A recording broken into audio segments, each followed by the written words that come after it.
নারায়ণগঞ্জের কাঞ্চন পৌরসভা নির্বাচনে জক প্রতীকের মেয়র প্রার্থী রফিকুল ইসলামের গণসংযোগে আবুল বাশার বাদশার সমর্থকদের হামলার অভিযোগ পাওয়া গেছে। বিকেলে কাঞ্চন পৌরসভার কলাতলিতে এই ঘটনা ঘটে। আগামী ২৬শে জুন কাঞ্চন পৌরসভা নির্বাচনের ভোট। দুপুরে পৌরসভার বরুটিয়ায় মেয়র প্রার্থী রফিকুল ইসলামের উঠান বৈঠকে বাধা দেন প্রতিপক্ষ আবুল বাশারের সমর্থক আয়ুব খান। পুলিশ ঘটনাস্থলে পৌঁছালে তারা সেখান থেকে চলে যায়। গণসংযোগ শেষে কলাতলি পৌঁছালে দেশীয় অস্ত্র নিয়ে তাদের উপর আবারও হামলা চালায় আয়ুব ও তার লোকজন। এক পর্যায়ে সংঘর্ষে জড়ালে উভয় পক্ষের অন্তত ১৫ জন আহত হয়।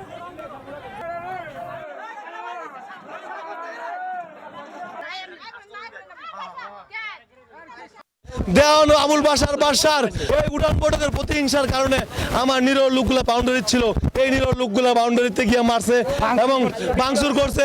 এটার পিছনে কলকাঠি কে নাড়তেছে, আমি চাই আপনাদের মাধ্যমে যেন এটা সুষ্ঠু তদন্ত করে বিচার যেই হোক, যত ক্ষমতাশালী হোক, তাকে যেন বিচারের আওতায় আনা হয়।